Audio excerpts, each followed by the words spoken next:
মৌলানা ভাসানী উনি বলে গিয়েছিলেন, ভারত তোমাদের জাতীয় শত্রু।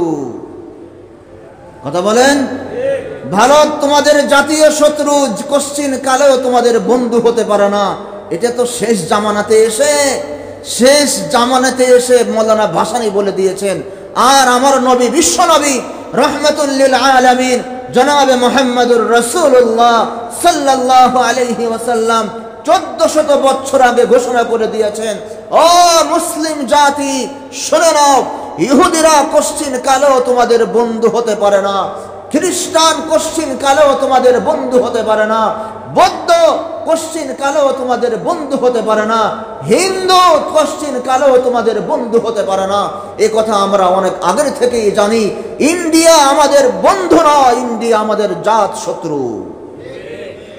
মনে করেন না বন্যার পানি দিয়ে আপনি বাঙালিদেরকে শেষ করে দিবেন, কথা কয় না। 1971 সালে রক্তের বন্যাই তো বাঙালিরা টিকে ছিল, কথা বলেন না মনে হয় আমার। 1971 সালে বাঙালিদেরকে রক্তের বন্যায় ভাসাতে পারেনি।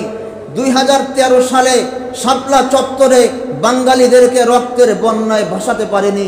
2024 সালে 5ই মার্চ না 5ই আগস্ট, দেখছেন 5ই আগস্ট বাঙালিদেরকে রক্তের বন্যায় ভাসাতে পারেনি। আর তুমি একটা বাঁধ ছেড়ে দিয়ে তুমি বাঙালিদেরকে বন্যায় পানিতে ভাসিয়ে দিবে? তুমি এটা কার বুদ্ধিতে করলে? কথা বলেন, এই কূটনৈতিক বুদ্ধি তোমাকে কে দিল? মনে রেখো, এই জুলুমেরও বিচার একদিন হবে ইনশাআল্লাহ।